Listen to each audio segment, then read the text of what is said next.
Bonjour, bonjour, bonjour. Bienvenue dans le podcast du film imaginaire, un podcast où on regarde un film et puis on en parle. Je m'appelle David, and have you ever been to Poughkeepsie, Sam?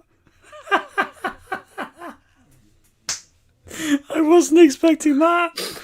Oh my goodness. Yeah. Well done, Dave. That was probably Shite, French. yes. I think I probably apologize to the French people. to all of them. Yeah. Well, my name's Sam, and you want to play hide the salami with this old lady? So this week, apologies to our friend Ross, who is on assignment as usual. We watched The French Connection, a crime movie, cops and robbers movie from 1971, which puts this solidly as like we haven't done a lot of 70s movies really.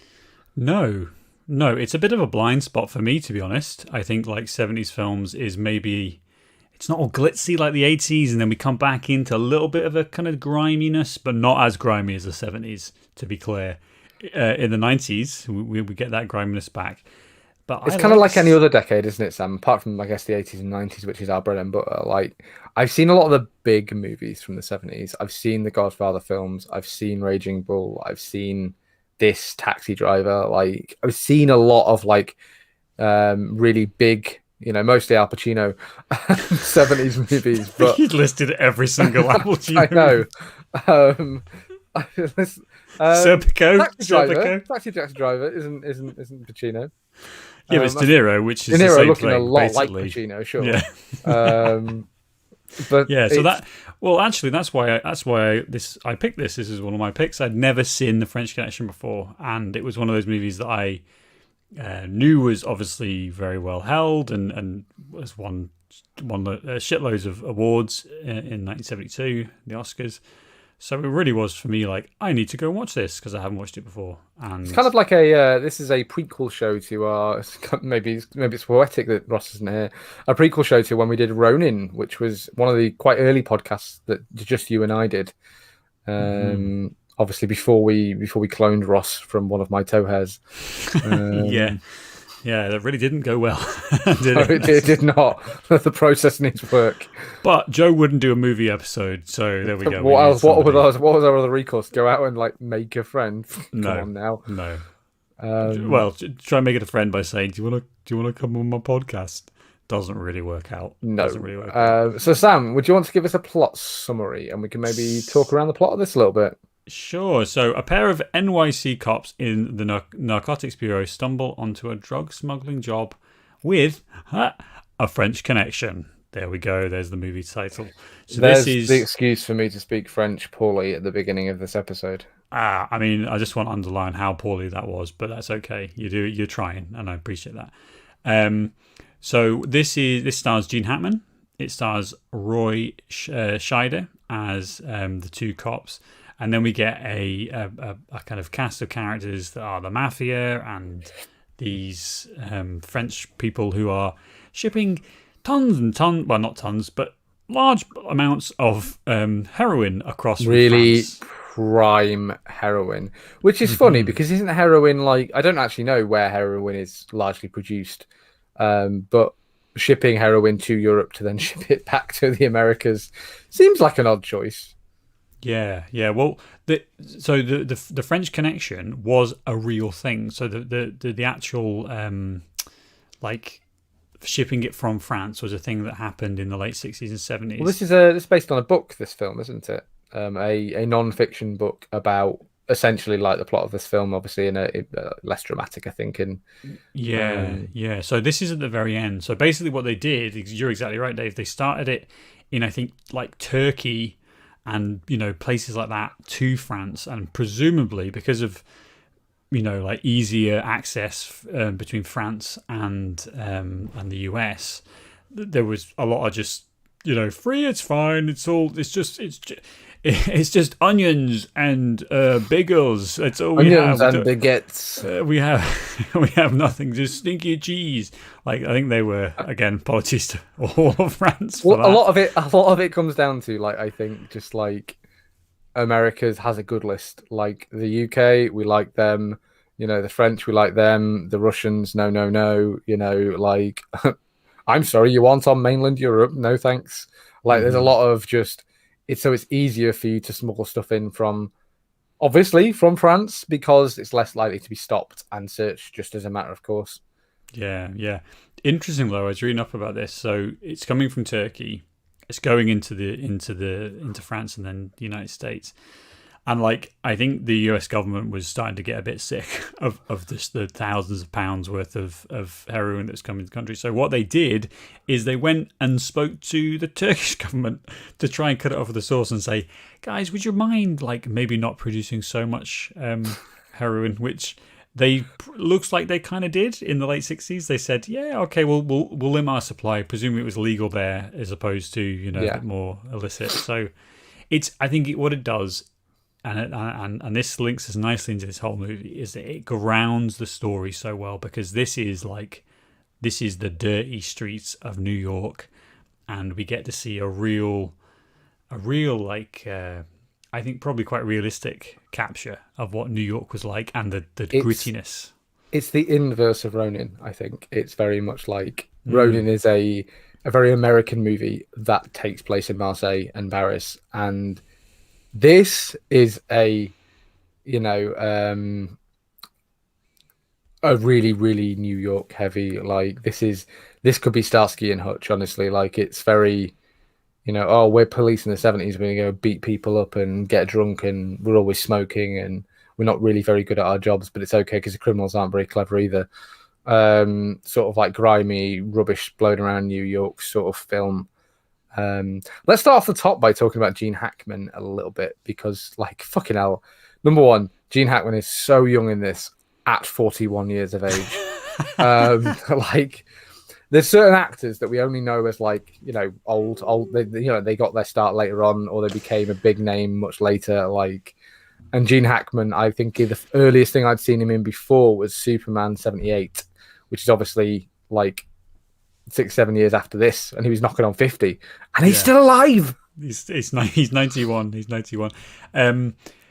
There's a lot. I've got a little bit of headcanon. Have you ever seen the film Enemy of the State? It's Will Smith movie, breakout Will Smith through. It's actually a pretty cool film. He's in that as like this, like listen, sweetheart type of role to Will Smith. That type of character. He's great at it. I think this is the same character from French Connection. Well, I have the same character thing here.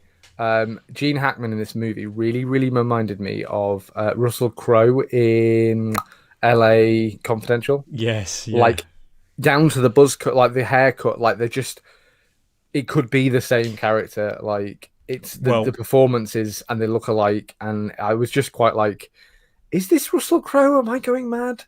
Well, I think probably why we're saying that is because this was such a defining role. Like this was a huge role for Hackman.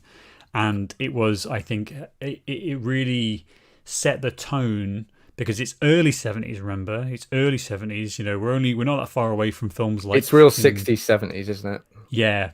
But that transition though into that grimy, hard movie, that we would see later on. Hackman won an Oscar for this. Deservedly, I think. Absolutely, because he just carries it. He carries it. Not to the detriment of the other cast, which we'll come to, but I think he just gets that like hard ass cop perfect. There's this energy to him. This like again like this fueled on fags and whiskey sort of like cigarettes and whiskey for our international listeners. Yes. Fueled on cigarettes and whiskey. Easy. Like cigarettes and whiskey, like chasing down perps, and you're like, man, how are you running? You've had 4 whiskeys and a beer, and it's 11 a.m. Like that, I'm sure did exist in real life, but it's much more prevalent in like, especially these like dirty New York cop movies from the 70s when New York was kind of like a disgusting hell pit full of crime. Yeah. Not that it isn't now, but now it's all like billionaires committing financial crime as opposed to like mafia people committing let's come back to petty crime. Yeah, let's go back to New York, who I think is probably one of the biggest characters in this movie. But because I've got some stuff on that, but Hackman, I think he wins. Hackman, he wins best actor, and I think he sets up also that archetypal police cop, hard boiled. But what I love about this movie is that it's not like apologetic about him. You know, the character is flawed, and the film is basically saying, and through Hackman's performance especially, this guy's a fucking lunatic. Like this, he should not be given a gun when he's running around New York, you know, pointing guns in random people's faces. He basically caught, not directly, but the result is that a woman pushing a pram is shot and killed on the screen because of his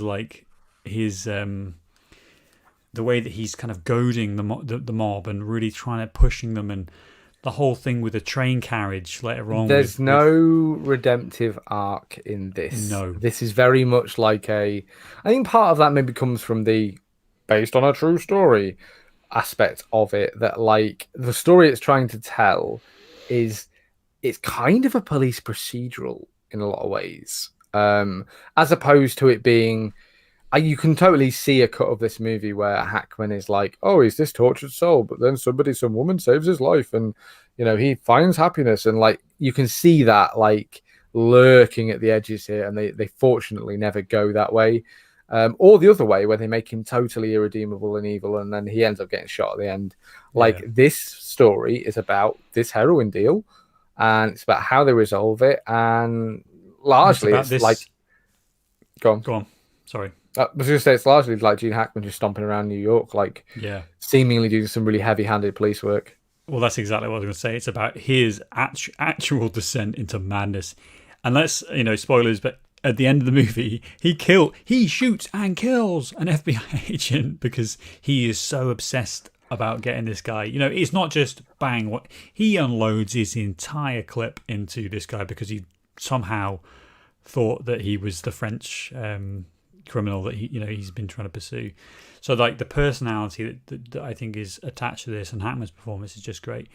What's I think frustrating though is that Hollywood saw this and then like took the hard-boiled character, which had already existed to be fair, but I think this is crystallized, and then just kind of gets rid of all the negativity, gets rid of all the bad stuff, and we get basically like Bad Boys and the total glorification of the police as these, you know, damn it, chief, I know I can do it. You know, lethal weapon. Yes.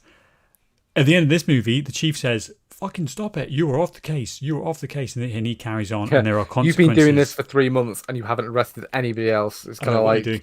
Whereas in future movies, in 80s and 90s movies, what do we get? We get, I'm, you know, give me a gun and your badge, and he carries on doing it with his own gun, and then he saves the day, and the chief says, well done, you did it, you know, that's fine. And like, and you Hollywood get a medal, did not learn the lesson. You get a medal, and you get a medal.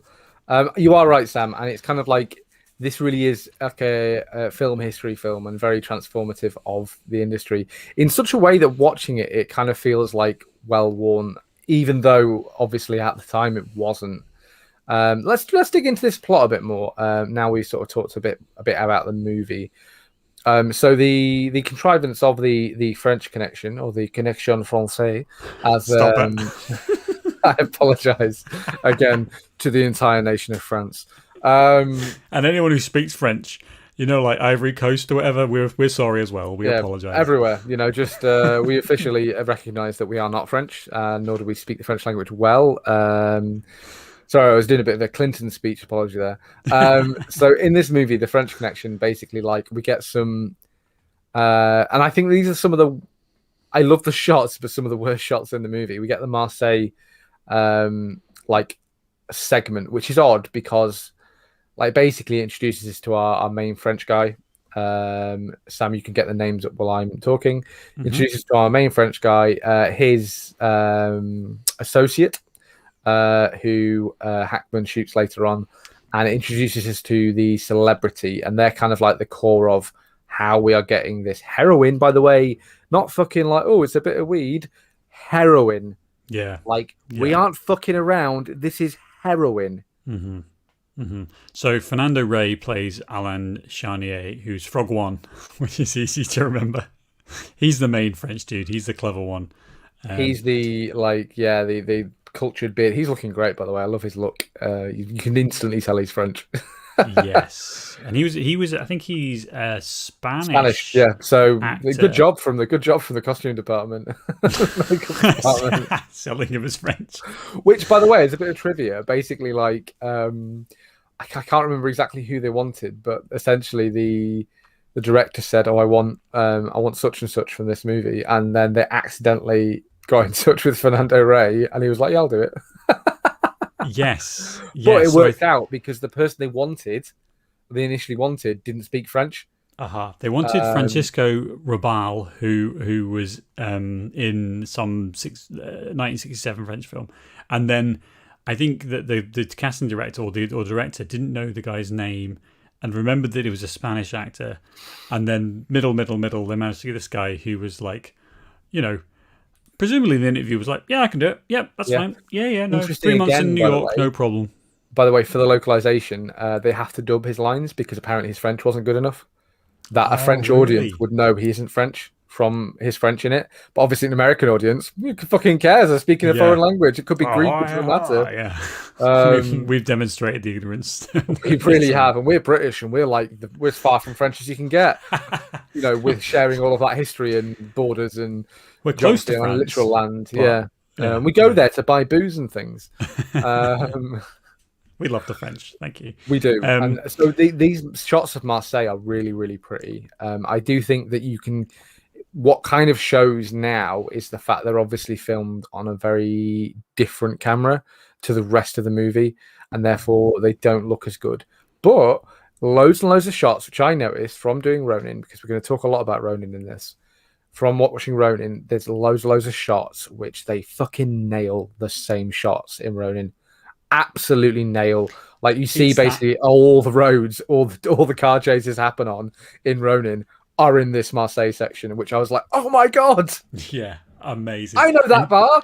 And you know what it is? You know what it is? It's that long, wide shot that zooms in. It's just a really steady zoom, or you get to see something from a distance, and you get all this scenery around you. It's a great little reference to Ronin, I think, and I think if you haven't seen that, listener, then you should absolutely, because Ronin is kind of this movie, but it's maybe a little bit more accomplished and a little bit easier to watch from It's certainly like it leans more into your traditional like redemptive arcs, and it's much more of a fiction, whereas this movie. But the Marseille section is really good. I love what everyone looks like. I love the fact it's subtitled in French, which I feel like in 1971 is a relatively bold move for especially American audiences, where like this would really feel like, especially like compared to a lot of 60s big studio films. Mm-hmm. We aren't that far away from like 50s bloody, let's make 10 Elvis films where he goes to Hawaii or he goes to Minnesota or whatever, like we're not that far removed from that, where it's the husk of James Stewart walking around Arizona in chaps. Oh, hello there, can you help an old man? That was a fairly passable Jimmy Stewart. Not bad. Yeah. But you are right, Sam. We're not that far removed from big studio pieces like dominating the industry. So this, like these dirty, grimy 70s movies, like that are violent and they're sexy, and they're not this isn't a particularly sexy example, but like they're violent and they're more sexual and they're more sweary and they're more like gritty. It kind of feels like a rejection of that like Silver Age of Hollywood picture. Like a big budget sort of like Spartacus type stuff. Crime and police, being a key feature of like all of the films that we've kind of mentioned, and how much that I think progressed. We nearly get into a kind of Goodfellas situation here a little bit. There's there it is. Ever since I can remember, I always wanted to smuggle a shitload of heroin. which is kind of what happens in Goodfellas as well. But there's the mafia stuff is interesting. So we come from Marseille, we're into New York, and the framing for this is kind of like the low level mafia dude. Is it mafia? I don't know if it's technically mafia. It is. So I was paying a crime. little more attention, and basically like. So once we're in, because we don't really know what's going on in France, we know this guy wants to build some docks. We know he's got a sexy young wife. We know he's getting this French TV star to smuggle something into the US for him. We don't really know what. And we don't know what for quite a while, actually. And Hackman and his mate, who are Popeye and Claudia, I think are the character names. They go to a bar after work, and Popeye's like, they, a bar where, mafia guys would go, a club, I suppose is the word. And they see this table full of people they know. And there's one guy and they don't know him. They don't recognize him. They're like, right, who the fuck is this guy? Like, because this is the mafia, it's fairly close-knit. Like, this is a face we don't know. So they follow him and then they discover who he is, like completely fucking no authorization whatsoever. And they follow him and they're basically like, right, so this guy runs a cafe. His IRS earnings say he earns $7,000 a year. He's a pauper. Like, what is he doing? Balling out at this table with a bunch of mafiosos in this club. And he is thumbing those hundreds and why doing is he the cars. Yeah. What is he up to? And that's basically kind of like his wife with the fake wig, with the fake wig, with the wig on, the blonde wig, I suppose. The blonde wig. She's the most Italian-looking woman I've ever seen, and she's got this massive blonde wig. But like, that's kind of the whole thing. That's the only reason they come across this is kind of like, because like this guy's out of place. Like, we should know who this is because we know all the players. Like, we know, who the mafiosos are, and so they follow him and they get a wiretap, and it's all on the basis of like he's up to something, which feels like. That doesn't feel like a particularly good reason to violate these people's privacy, but it's the 70s. Yeah. So Sal Boca is the kind of low level mafia guy, and he's the one who connects the French with the rest of the mafia, bosses who are all very impressed and happy with this eventually.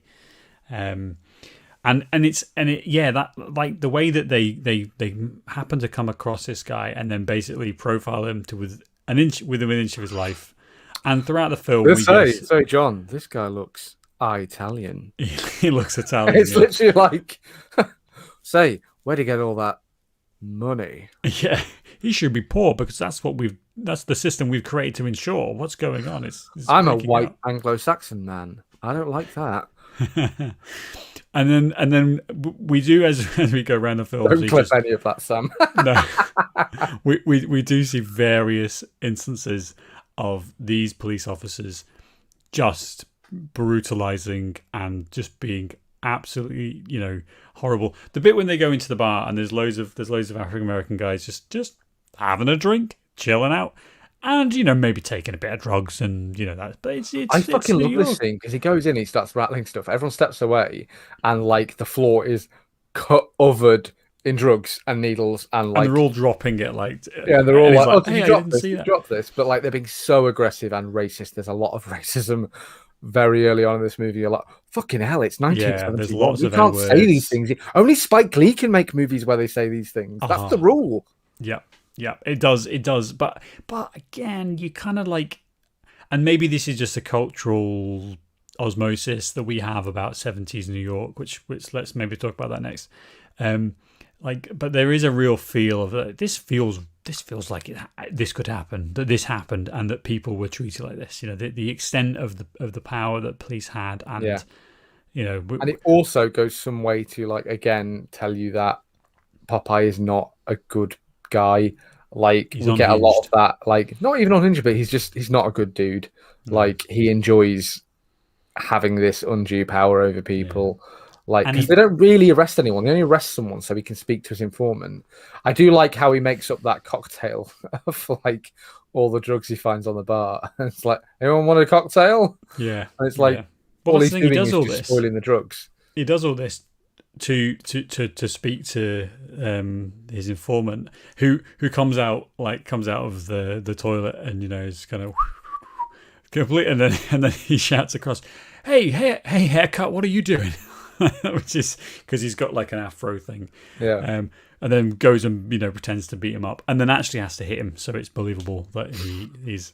So there's like, again, it's kind of interesting to watch. It's all Sam, interesting. are you intentionally holding your bank card up for our YouTube viewers? I am. It's an expired one though. So Right. I was just like, you just trying to be wrong. Thanks for drawing attention to that though, so people can scroll back and find it. But the I think as a general point, what I just love about this film, what I loved all the way through, is the detail and is the chance that it gives you just to kind of like for things to wash over you. Like you see all that detail about the drugs, and that there's a bar here, and you're like, every scene is kind of like self-contained in a lot of ways, so you can just enjoy it as an insight into what it was like to be in the 70s, to go into one of these bars and to just see what was happening. You get it later on with a lot of the stuff in the subway, and you just can feel the grime. There's a reason for this, Sam, which I'm sure you've been trying to like pique me to say for 10 minutes, and I've just not realised. A lot of this movie was filmed without permission. It's called guerrilla filming. Yeah, and you don't see tons of movies these days because I suppose they get caught too quickly. But basically, rather than like apply for permits to film in New York and to film on the subway, and then you get extras, and then you get all of this, because it's quite a low budget movie. I think initially they gave the 1.5 million. I think it ran a little bit over to 1.8, which is not chump change, but you've got to pay your actors, you've got to film in France, you've got to do all of this and that. And then edit it together, and then somehow win an Oscar. But like, so it's called guerrilla filming, where basically what they'll do is they don't have a big production or a set or anything. Like Gene Hackman and a guy with a camera show up at the subway. Apparently, the guy with the cameraman, rather than using a dolly, he's sat in a wheelchair, so that basically, like, it's not as obvious they're filming. Which you can sort of see in some of these shots because he stands up and the camera goes, it wobbles. But basically, like, they did this is quite a lot of the external New York shots and the subways specifically, where they didn't really apply for permission. They just kind of filmed it, and they weren't essentially caught. The other, while I'm here, because this is amazing, and I hope it's true, but I don't know, is that they applied with the New York Transit Authority to film this big car chase, because they follow the overground train. Popeye basically like drives into head-on traffic underneath this overhead train. They applied for permission. The guy they talked to said no chance, and they were like, come on, man, like, what will it take? Basically, like, offering to bribe this guy, I assume, because it's 1970s New York, no problem. And I think, what did he say? He said, I want this much money in a first way ticket to Jamaica. And they were like, why a first way ticket? Because I'm getting fired for this. And he basically signed it off and was duly fired as soon as the transit authority found out about it, which I hope it's true. I'm not entirely sure. Like, it's always difficult in movies like this to know, but I really hope that's true. Well, if they're doing guerrilla filmmaking, I don't see them going past a little bit of light bribery. Just a wee bit, just to grease the wheels. There's no way you could guerrilla film this car scene. No, because you would be arrested. Yeah, it's you're just rampaging Grand Theft Auto. You're literally exactly. You're going to be shot. But I don't care if you're Gene Hackman. If you drive a car like this around New York with a camera strapped to the front of it, the police are shooting you dead. Yes, absolutely. There's no getting away with that. New York in the 70s, like, because I think a lot of the fact that the grittiness and the griminess and the authentic nature of this movie, that comes from the guerrilla filmmaking. You can smell the filth. Oh my God, you can, absolutely. Lick the TV.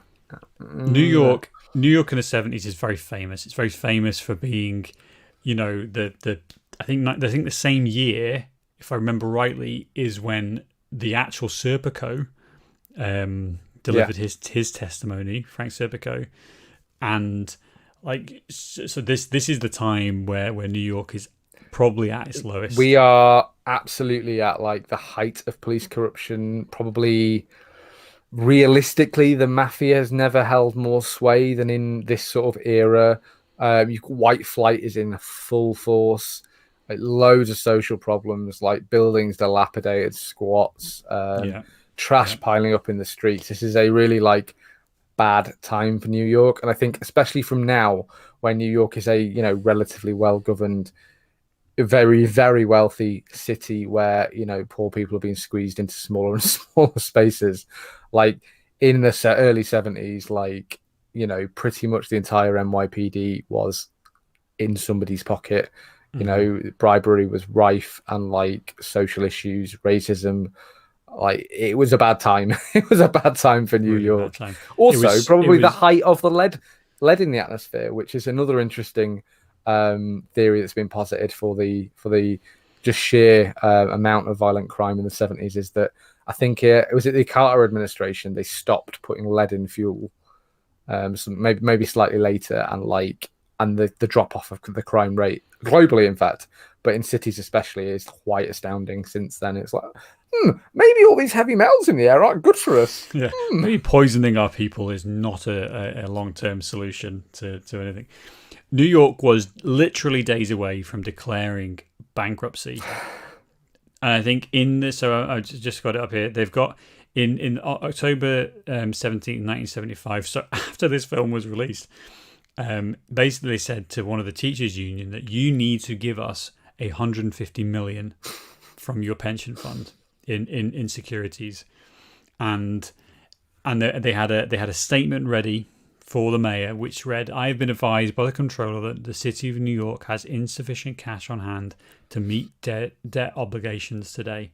And they basically said, we're going to default unless the teachers union gives us 150 million, which they did, which was very, very, very lucky. And that basically saved, short term.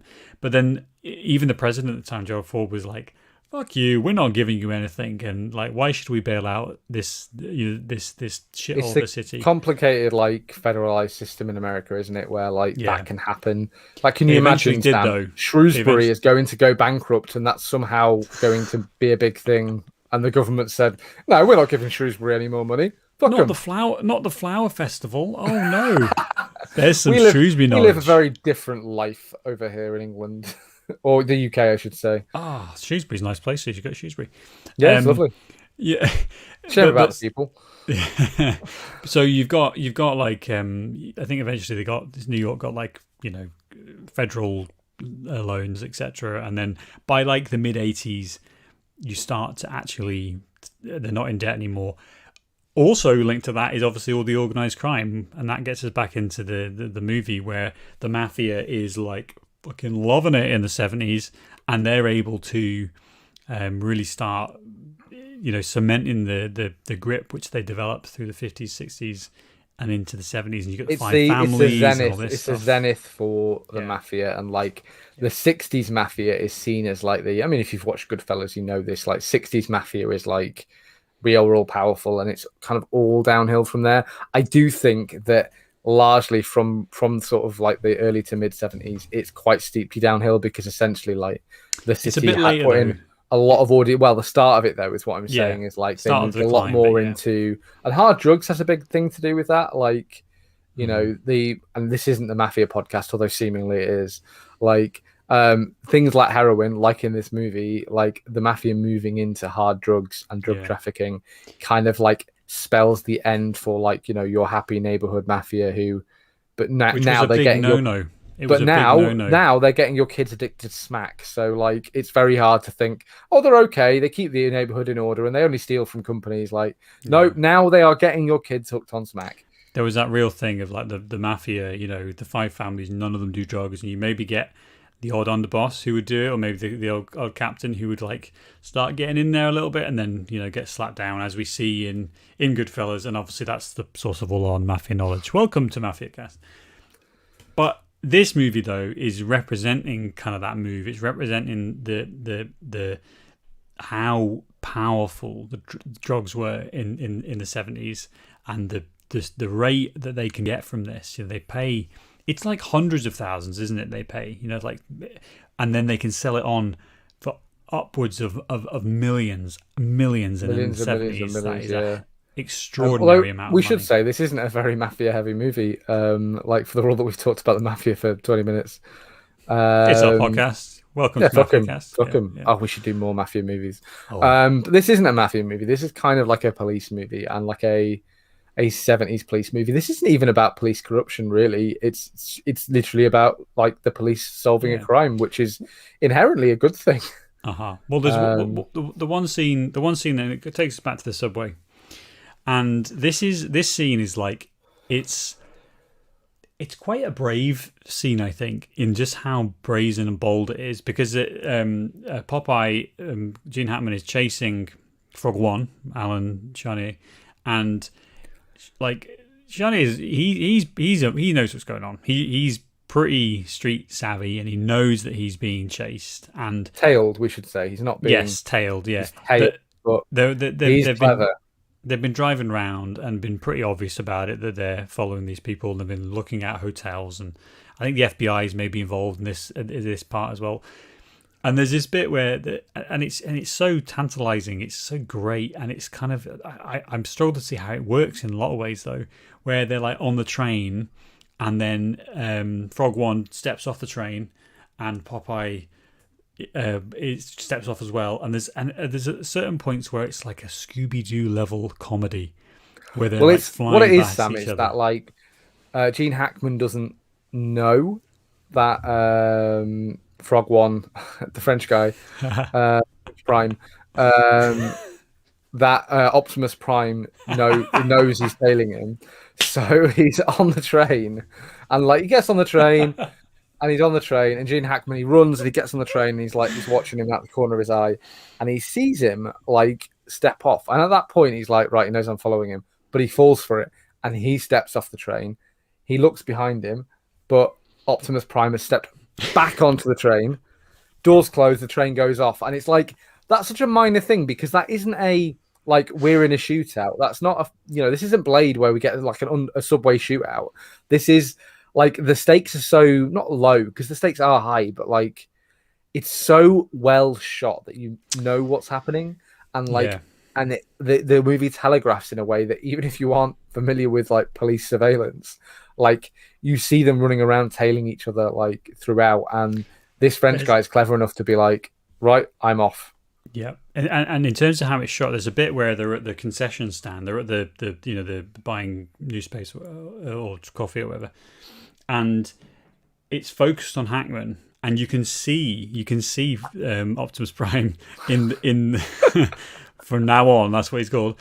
You can see the Decepticons roll out. Wait, that's the other guy. You can Autobots roll out. Autobots. That's it. You can see him in the background. He's not even in focus. He's not even in focus particularly. And because again, the film's like, we've got this. We can show you this, and it's going to make sense, and you're going to be able to follow it. And then later on, when it actually becomes, the point where he's waving goodbye at the window because he's fooled him, and you can see Hackman's just utter frustration and hatred, and like I think that is actually a crucial part of the film because it's where Hackman's flips. It's where he is utterly determined to catch this guy, and I think it's such a great memorable scene because it ties all that up in your head. You remember, and you're annoyed as well, along with him, which I think is really the pinnacle of that. They still don't really know what's going on. They kind of like they have an inkling there's a big drug trade going down because there's talk. They know that this Sal guy is involved. They do end up following him to Washington, where he meets Optimus Prime. Like, so in essence, like this Hackman like slip up hasn't really like cost them a lot. They basically just missed the meetup. By the way, we do get an airport scene in the early 70s where like you just walk into an airport. I'll have a ticket to Washington, please. Yes, here you are, sir. Doors over there. Would you like to fly the plane today? Yeah, would you like to fly the plane? I did think it's a bit of criticism. I did think that. Would you like to stock up your ammunition before you board the plane, sir? Oh yes, yeah, please. That would be lovely. Yes, and cigarettes, of course. Yes. 4 or 5 blocks of C4. What would you prefer? Yeah, exactly. I did think that I did like it. Just as a bit of criticism, like the pacing of the film, I think died a death a little bit when we go into Washington, and I did think like you could have this conversation in the park. Do we really need to have this whole airport scene? Like, fine. I think it's, but you are right. The movie does sort of stop dead, and we move into our very frenzied last act. I think is kind of like when, because they have the big meeting with not the commissioner, the captain, and the FBI, and he's like, lads, you know, you're the only two narcotics cops in the entire city, so I can't possibly let you investigate this potentially huge heroin deal anymore because you lost one guy.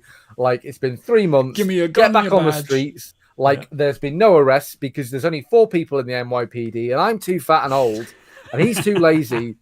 And like, so, but no, we don't get the gun and badge scene. We just get the like, listen, you're off the case. Like, there is no case. They've had the wiretaps. Yeah. They've done all of this. I did like the bit earlier when they were like pleading with him to give him the warrant for the wiretap. And there's like, you can really, again, it's great acting from what's his face as well, the other guy. From Scheider as well, from Roy Scheider, like Rob Schneider. Oh no, he's in this movie too. Several years before he was born. Like there's a bit where they're just, come on, we need it, we know I can get this guy, I can get him, you know, and you can really like that gut feeling thing that runs through so many police movies. I know it's him, you know, and I just need to prove it. And if you give me the wiretap, if you let me break this man's constitutional rights, God damn it, I will. He's Italian. It's 1970s, Sam. Fuck it, because he has no rights. Yeah. What we do get though is we go from that into like essentially Hackman's like, all right, fair enough, and he's walking along with his shopping, and an innocent woman gets murdered because the French associate, we will call him Optimus Secundus, who's in the Roman Legion. Optimus Secundus is on top of a building shooting, and basically, like, we get a really tense, like, I think this is the best bit of the movie, and I think the reason it won the Oscar, like, hands down, is because it won a lot of Oscars, Sam. You bring up the list while I talk. So we get the scene where he kind of, like, we get Gene Hackman, like, rolling around on the ground. He's like, where's this guy? Where's this guy? He runs up a flight of stairs. We have really sweaty Gene Hackman. This is a very tiring chase scene. And he basically like finds a sniper and he chases him away. And the guy boards the train. And Hackman doesn't. So the guy's on the train, waving a gun around. Gene Hackman did the same trick again, doesn't he? Gene Hackman gets off the train. Or is he ever on the train? No, I think it doesn't really matter, but basically we get this chase scene, don't we? Now this is probably one of the most. This is probably what the French Connection is famous for. There's Bullet, which is a movie starring that man who's in lots of films like Paul Newman. No, not Paul Newman. The other one.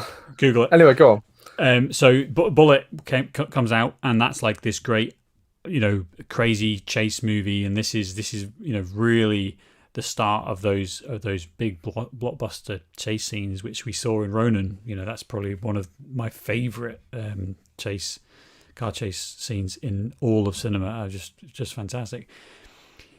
And when people say French Connection, this is what they're kind of talking about. This is one of the biggest scenes throughout, when he's chasing a overhead train, and what we get is this great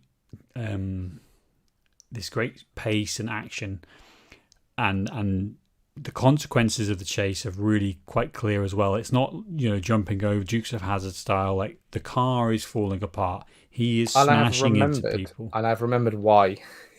What's happening is happening. He goes up to the train platform, and the French guy's on the other platform. Yes. He boards the train. So Hackman has to go and like commandeer a car, which I love. I love the commandeering of cars. We talked about this in a previous episode.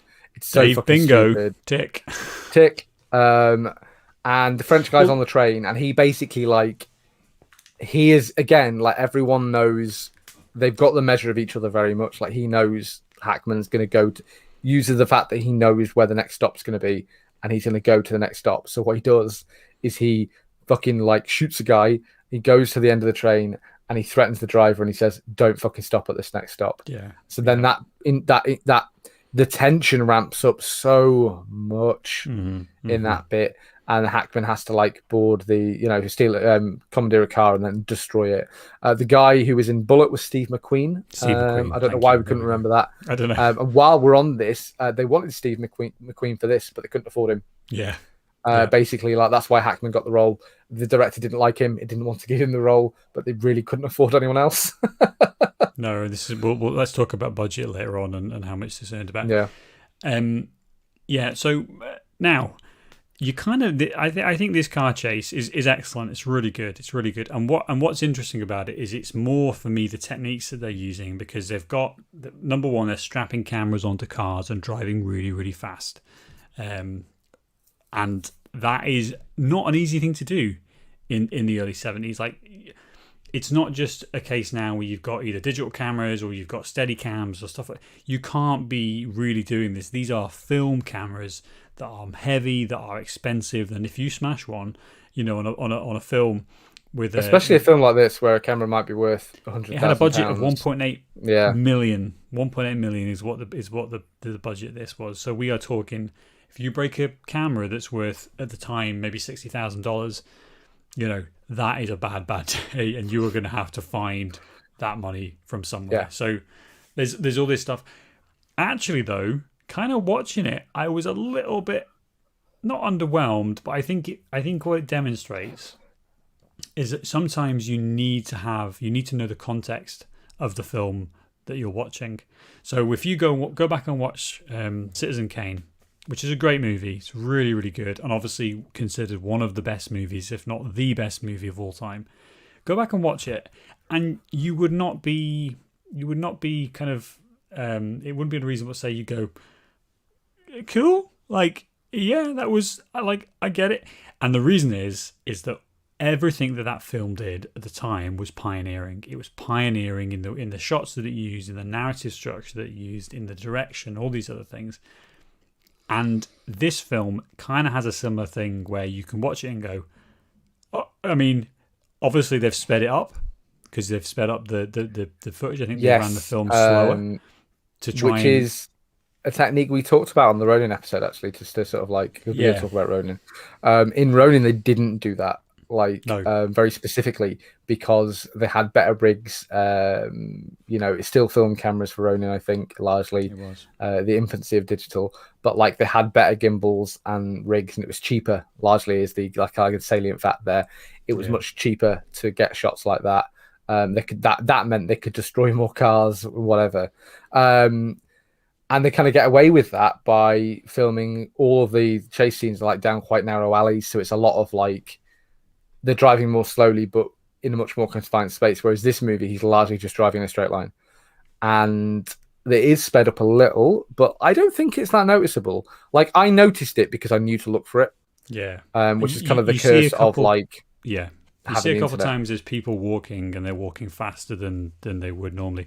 But I think to my point though of like, I think it's not unreasonable to watch this and go, cool, like I don't really get what the fuss is about the car chase. But I think it's because it's so new, because it's so like, again, there's that pioneering thing with this film, and you've got it against Bullet and all these other ones that are nearby.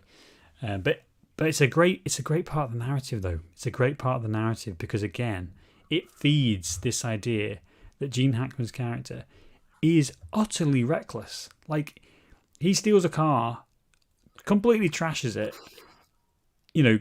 How many people had neck injuries or even killed because of his total... He nearly hits a woman with a pram. Yeah. And like, again, like 10 minutes before this, a woman with a pram got shot and killed. And this all kind of culminates in like, this is the really, really tense scene, and kind of like you can be forgiven for thinking that once this is over, the movie has lost a lot of its oomph. And up until it, you're kind of like waiting for this release. And so you've got the French guy on the train, the assassin. He comes out of the driver's cab and he shoots a guy. The train crashes because the driver's had a heart attack because of the stress of it. The French guy's injured. Gene Hackman's like arrived. He's sweaty. He's been running. He's been shot at. He looks like shit. And basically he's at the bottom of the stairs. The French guy runs down. He's like, shit. He sees him. He turns around, he runs away, and Gene Hackman shoots him in the back. And this apparently got quite a lot of flack from law enforcement professionals and generally from like people in general, because it's very like, he shot him in the back. You know, how can the hero shoot a guy in the back? And I think it underlines what the filmmaker's trying to achieve here, where Gene Hackman isn't the good guy. This is telling a story, but there is no white knight. There is no, you know, even the bad guys aren't particularly bad. They're not torturing people or stealing candy from kids. You know, they're just doing a business deal. Unfortunately, that business deal is heroin, but they're not like shooting associates or doing any crime or anything apart from that. And that goes to that overall point about like why this film is different and why this film is considered such a classic, and one, you know, because it's getting rid of that like very traditional good guy, bad guy, you know, love interest. Like the only, I mean, there are not very many women in this movie at all, and you know, there's quite a lot of Sal's wife. There's a few extras. And there's the girl on the bicycle that Gene Hackman sleeps with in a scene seemingly to be like, yeah, this guy bangs. Yeah. Okay, I guess. We get a bit of butt. We get a bit of nudity, I think, as it's because it's 70s and that's mandated, I think. But not Gene Hackman nudity, which is what I was here for, really. What a waste. It right in his prime as well at 48. 41, just to be clear. Damn it. But yeah, so that again. I think what this film does, and what this film, like the lesson that you could learn from this, and then Hollywood completely forgot about that, is that your action sequences are really good and important, and they need to be explosive, and they need to keep you on the edge of your seat, and it does all of that really well.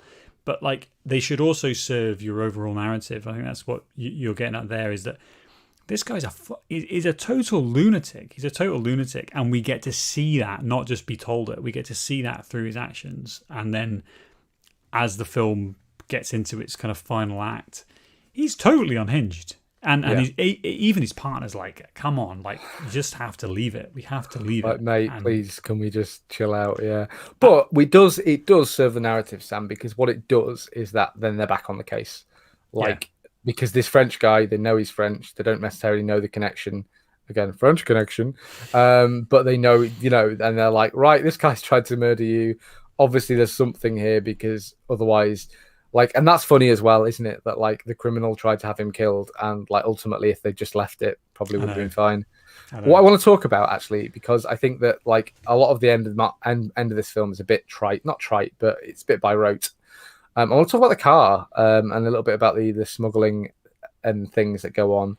So the kind of like the MacGuffin, maybe is the wrong word. The pivot by which the film turns is that they are smuggling this heroin in a car. That's quite obvious from the get go, because it's this big American car. Actually, oddly, it's not a European car. Yeah, this big American car that we see unloaded from a transporter ship. We see reporters asking this French guy why he came by ship and not by plane, because it takes fucking how many weeks on a ship? And he's like, well, I just like to, you know, relax, and there's nothing more relaxing than the Atlantic Sea and all of the storms and the fucking horrible shit and the vomit. Yeah. So we have the car, and we see the car like once or twice, and then after the big chase scene, basically it's like a huge, like, again, sweaty, tense stakeout. And this kind of isn't explained, where this French TV, or this French star guy drives this car and leaves it on a really shady block in New York, and Hackman and the police and the FBI guy, they all stake it out. And I love some of these shots as well. This is kind of like our big send up to like gritty, horrible New York. You know, you've got kids playing street hockey with garbage.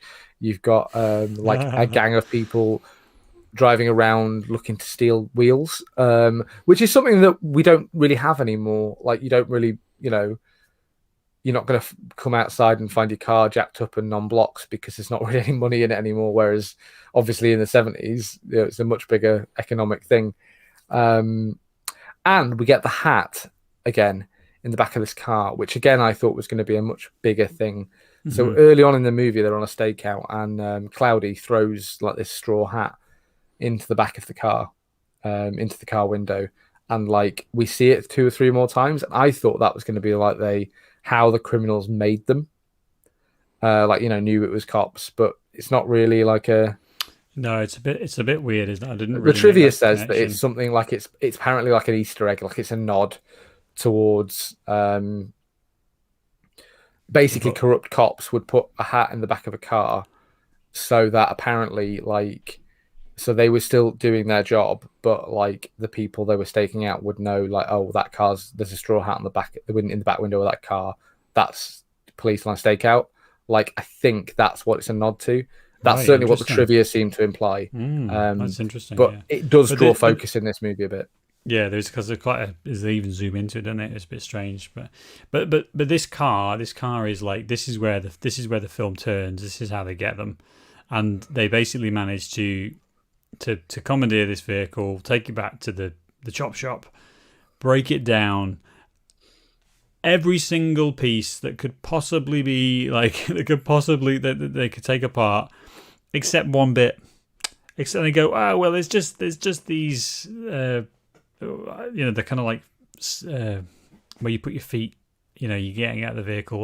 They call them rocker covers. Rocker, yeah, that's it. Yeah. But like for me, a rocker cover is a bit of an engine. I don't know a lot. I don't know about cars, but anyway, basically, when cars were in the 70s, they built cars to be basically houses on wheels. They were fucking enormous. They were all built of cast iron, and there was loads of like cavities in them. So I was reading about smuggling, and this isn't one of the cars smugglers preferred because there wasn't a lot of like space in them. There's a particular model that was really popular. I do think we see one or two of them in this in the chase scene earlier. We do definitely the mint green car. I think is one of the cars that smugglers use, and it's because it's got loads of room like above the wheel arches but below the interior trim where you could stash stuff, and under the rocker covers like in this movie where like essentially you could like hide stuff, so the police would have to take it into a chop shop, jack it up and fucking strip it right down to find this stuff. Yeah, and that's what they end up doing, and that's where they get this. And again, it's all tied in to Gene Hackman's desperation to be proven right and to make to find these the drugs so that they can say, I was right all along, damn it. Let's go bust and we can do it. And it is a great scene. It is a great scene, and I do like how the whole movie really balances on this moment, because you almost could see it. You could almost see the film just saying, no, they're going to get away with it, and that's we're not. And Hackman is going to stew, and that's what's going to be the end of this movie. Is this washed up guy who is failed. He's failed to catch the bad guys that he spent all this time trying to chase, and that would be an interesting way to go. But they don't do that. We get a kind of like a big. It's a kind of like a bit of movie magic, isn't it? That like, oh, the all is lost moment. We're never going to find out. And then the mechanic's like, well, the one place I haven't checked is under the rocker covers, and you're like, well, why? why is there one place you haven't checked? Check there. Yeah, and they have like a scene where they're like, oh well, the factory weight for this car is such and such. This is 140 pounds heavier. Like, where is it? And he goes, well, the one place I haven't checked.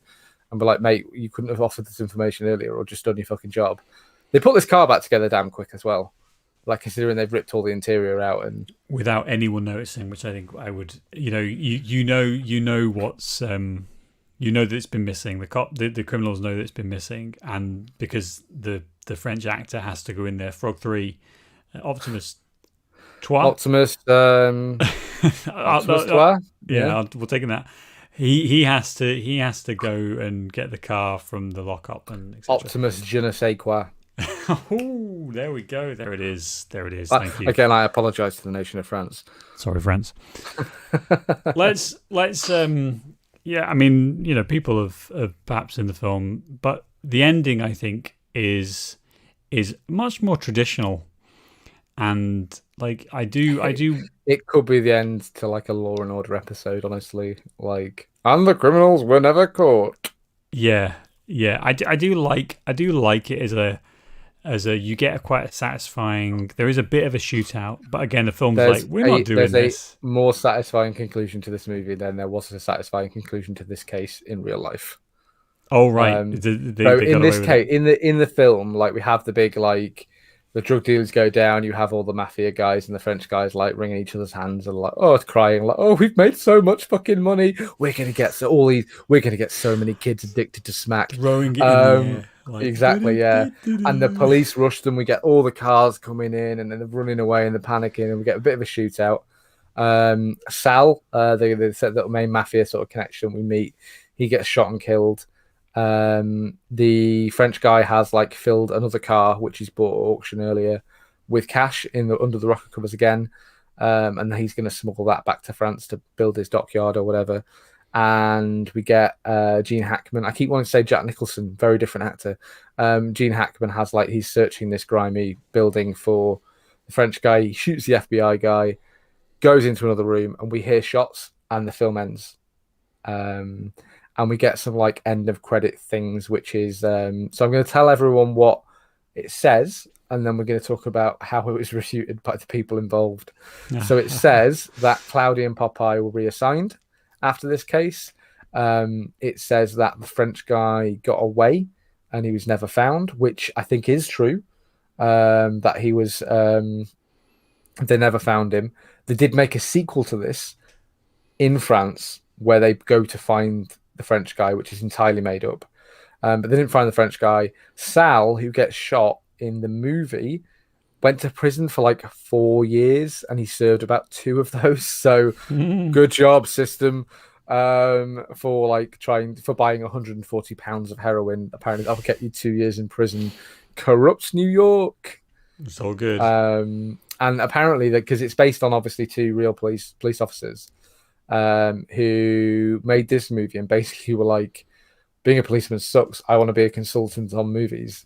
So they both quit the force, and they tried to the police force tried to like revoke Eddie. I can't remember his name.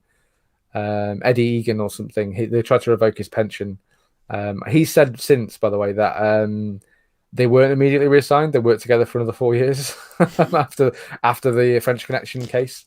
It's a better story though, isn't it? I think. In it's a bit like Goodfellas. It's kind of like a dramatized, like the title cards give you closure. Yeah. And that's kind of like, I think, a good thing in this movie, which otherwise would leave the ending quite oblique and quite as we get, I think, some of our concluding thoughts. I think it's one of those films that's so nice and wrapped up and feels like a warm, feels like a full meal. You get everything you want out of this, and I think that's why it's so. It holds up. I know, Dave. Let's keep going. As you yawn away, it's why it holds up so well, because I think it manages to bring together all of the different elements that you want from a movie in a almost perfect package. And there's a little bit of downtime, but there's so much to look at. There's so much to enjoy. There's so many characters to get you kind of teeth stuck into, which I really like. And so it just feels complete. It feels like a film that I just want to watch again, just to almost watch it for the cinematography and never mind the story, which I was watching the first time. Yeah, and it is, the cinematography is great, and I think that, like, yes, it looks like a movie from the early 70s, in 2021 on a widescreen HD TV. But I think it looks fine. I think the Marseille stuff is perhaps the weakest. I think that's just a symptom of the fact that like it was a much smaller unit than they were able to send to Marseille. Yeah, because the budget was so low. France, Marseille, France. No one ever says Italy. So like it's really impressive from that point of view. I really love the cast. I think Gene Hackman is one of the great actors. I think that like in a similar way that we talk about like Golden Age and Silver Age of Hollywood actors, I think that like of the quote unquote modern era, I think Gene Hackman really is like a standout performer.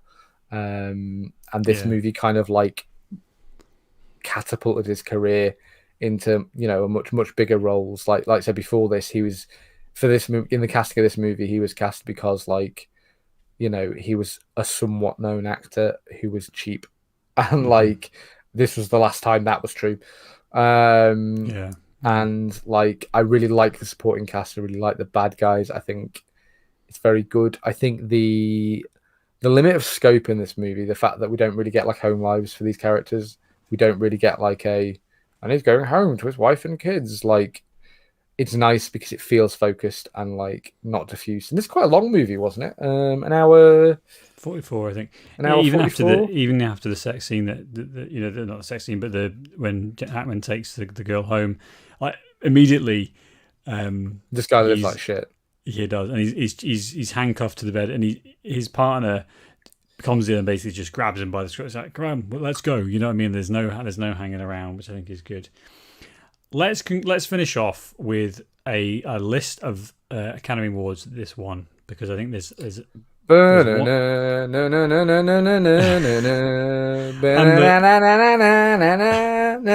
supposed to be reading the awards while I'm doing that. Sam, okay. Well, I can't. It's too distracting. The Mr. Burns Award for achievement in outstanding achievement in the field of field of excellence. excellence goes to. Why do I know that? Well done, because you're a cultured person. So they won Best Picture. So Philip De Antoni, who's the director, who was also producer on Bullet. So there's a connection there.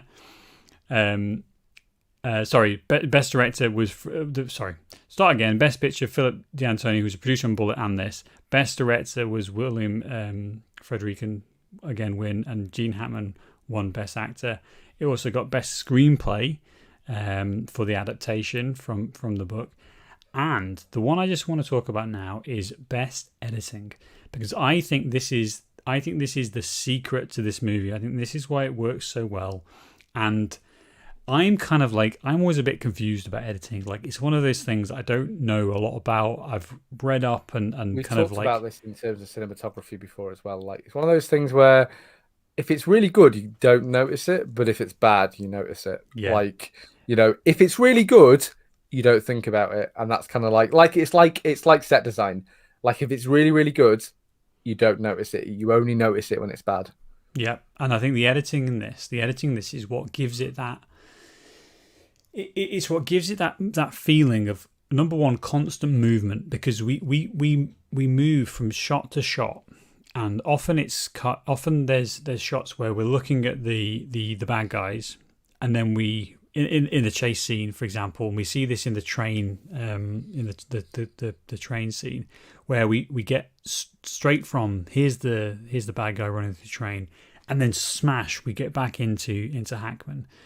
There's lots of examples of these ways that they kind of keep things moving. So rather than those long static shots that you might think from early 70s movies and definitely 60s movies, where you'll have just a tracking shot. You know what's cheap? Tracking landscape shots. Yes, and we'll watch a man walking along a pier, and there'll be none of that movement. I think what this film money. Exactly. And the biggest feel that I got from this, and I think this is all down to the editing, is it feels like a documentary. It feels like someone has spliced together documentary footage, and so it adds to that feel, that which is what we started with. We started that gritty, raw feeling, and I think that the editing is why that is the case, because everything is serving the purpose. It's serving the purpose of giving you this immersive feel. I think the editing is the key part of that for me. No, I would agree. I think that it really keeps up a really good pace, a good clip. There's not a lot of downtime in this movie. There is very little fat at all. And to be honest, when we talk about a really amazing movie, like, that's always true. And fat is a very obviously not particularly specific term.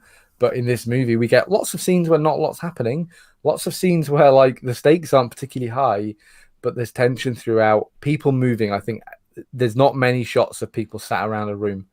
No. There's a lot of shots of people stood up, people moving, and it lends a lot of mobility to the overall film. And I do think that even more so than the other Academy Awards, this one, probably the editing one, maybe feels like the most earned. Yeah. And again, I would not want to be the person in charge of sifting nominees for editing, because it'll be easy to do if you could see the original footage they took and then the cut. You'd be like, obviously this one, but this has obviously been gone over really, really well, and stands as a really quite fantastic piece of cinema. Yeah, absolutely. I think As shocking as that revelation might be after an hour of us talking about one of the most beloved and well thought of movies ever made. Yeah, just won loads of Oscars and is considered. It's actually all right, guys. It's actually pretty good. Yeah, Yeah, it's okay. well done. It's okay. It's pretty fun. Well done, yeah. French Connection. You get our seal of approval. Our no cash seal value of approval. Sacre bleu. Right I back to promise the French that's it. I apologise to the nation of France. There we go. This I think was a fun movie. It's nice to do classic movies like this from an era that we maybe don't touch on as much as we should. I would like to jump into more 70s movies because, like I said, I'm sure some of them didn't have Al Pacino in it. I can't think of a single one other than this honestly, film. like this and, I guess Star Wars. I think from memory, Bedknobs and Broomsticks might be 71. Ooh, I think. Now there's a movie I've seen 11,000 times. Oh my goodness! I mean, I could storyboard that film for you right now. Here, it is 1971. How impressive am I? Very good. With a deep cut, Sam. Like, again, maybe very specific to people of our generation and older. Like, kids aren't watching Bedknobs and Broomsticks because they don't just have one VHS tape. Yeah. What was released on VHS in the 90s? Because that's what we watched. And I think Bedknobs and Broomsticks. Speaking of Bedknobs and Broomsticks, by the way, that is a movie which uses human people superimposed over cartoons and vice versa, which I think would be really cool to look at because I bet it looks like shit. Ooh, yes. In 1971. I have watched it semi-recently with Callum, and he was like... Dad, that was crap. Yeah. Why are we angry at the Germans, Dad? No, that's exactly why. He was into it until the Nazi scene, and then he was like, "What's going on here?" Like, I didn't really explain to him, Don, I think it's a little early to explain the Holocaust to you. So World War II. they're just the baddies. They're just the baddies in this. Yeah. So there we go. There's our maybe one of our future movies to cover. Just naturally, French Connection, Bedknobs and Broomsticks. I think it makes perfect sense in my head. Yeah. Yeah, definitely. And hopefully we'll get Ross back from the shop, a bit of an oil change and wash and wax, and they'll be good to go. Because I think I'm not entirely sure off the top of my head. We must logically either be doing Top Gun or Rocky next week. So get ready for some sweaty men. And not just us, and a lot of subtextual homosexuality. Good. Not just us in the film too. just like this podcast. Just like normal, yeah. Right, love you, so Dave. We'll see you next week, guys. Love you too, babe.